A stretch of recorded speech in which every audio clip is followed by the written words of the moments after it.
Hi, I'm Tim Sales. This short clip is to respond to the claim most people fail at MLM or network marketing. My first thought on this is to question who would make this claim. Please ponder that. It should reveal to you that the person is pretending to be a victim. My guess is someone is simply trying to justify why they quit network marketing or never started.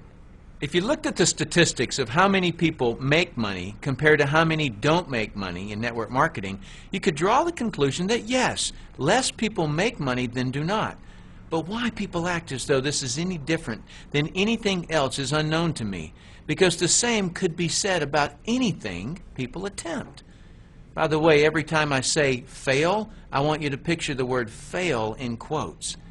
I'll explain why in a couple of minutes. Factually, most people who open a stock trading account fail at trading stocks. Most people who get into real estate fail at selling even one real estate property. Most people who want to sing at the opera fail. Most people who want to play professional sports fail. Most people who want to start a business fail. Most people who want to play a musical instrument fail. Most people who want to get into shape fail. So while it's true that most people fail at network marketing, it's also true that most people fail at every pursuit. The wise and logical thing to do is not look at the percentage that failed, but to look at what they did to fail versus what people that succeeded did to succeed. For those who have never been in network marketing, please allow me to explain to you how misleading this claim that most people fail actually is.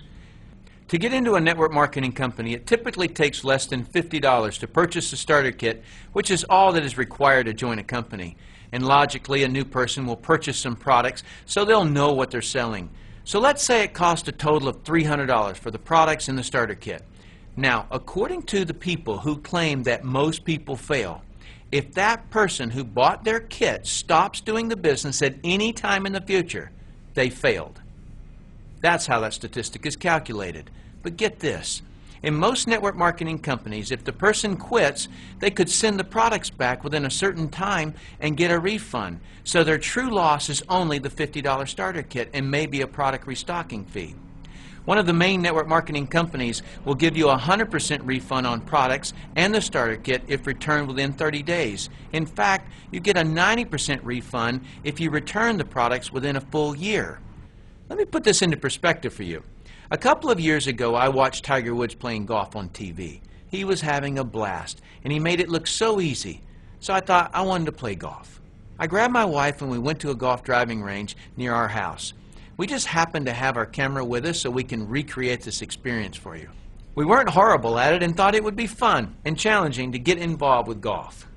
We both went down to the local golfsmith store and bought some golf clubs, bags, shoes, balls, and a couple of training books and DVDs. Walked out an hour later having spent $4,000.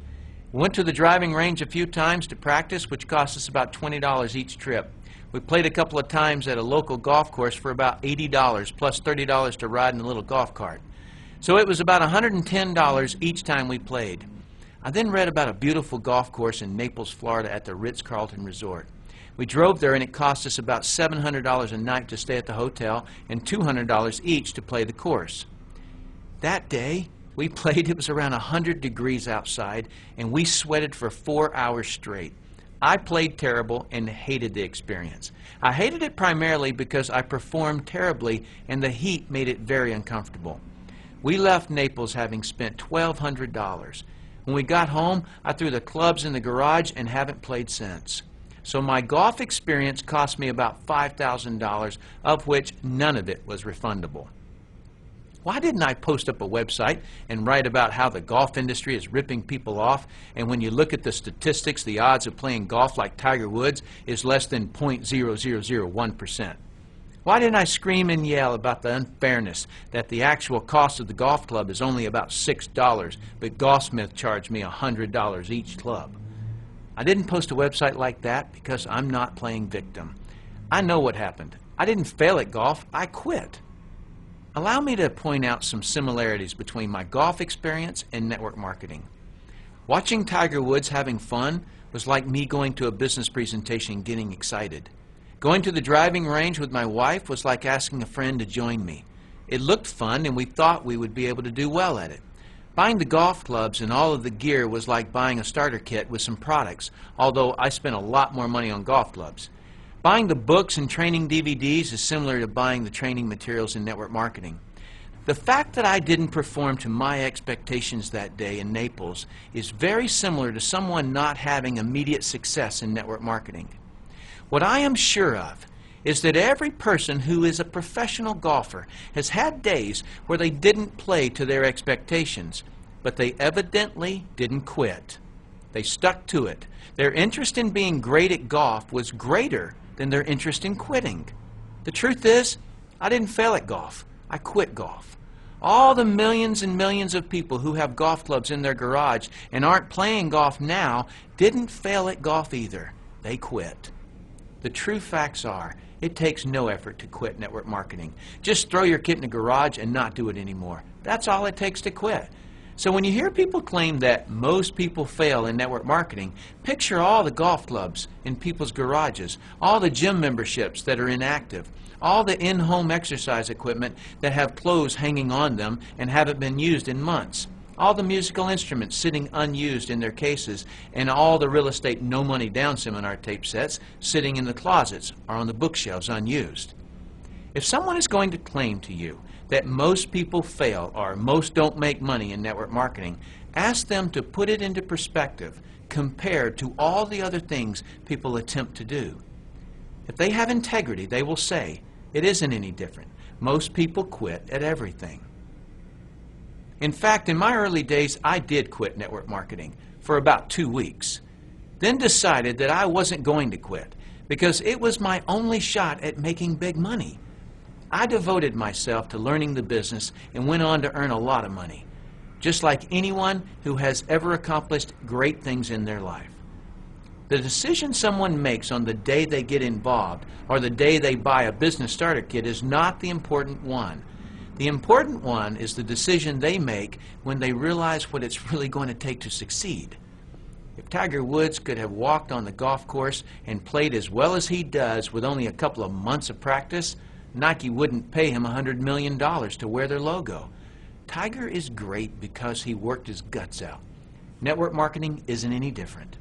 Business, very simply, is a person or a company making people's lives better. What one needs to learn to accomplish that in network marketing is communication skills. And communication skills are just like a golf swing. It's something you learn, not something you're born with. My point in having you visualize the word fail in quotes is that people don't fail at things. They quit before they've learned the necessary skills to do them. That's all. So quitting is not the same as failing.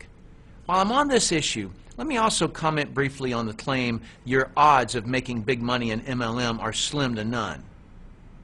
I'm sorry to be disrespectful to the people who make this claim, but this is an irrelevant claim. If I want to get fit, what are the odds that I actually will? Huh? That seems like an irrelevant question, doesn't it? Why? Because odds have nothing to do with me getting off the couch and tossing the potato chips in the trash. Odds are incorrectly used when performance can alter the odds. If I roll a die, there's no performance involved. So someone can say the odds of rolling a 3 are 1/6. Or if I flip a coin, there's no performance involved. The odds are 50-50. If I buy a lottery ticket, there's no performance involved. Therefore, odds can come into play. But if I'm trying to putt a little white ball into a hole on the golf course, there's performance involved. If I'm trying to build a business, there's performance involved, and odds are irrelevant. Performance is, has been, and always will be based on knowledge and training. That's how anyone gets better at anything.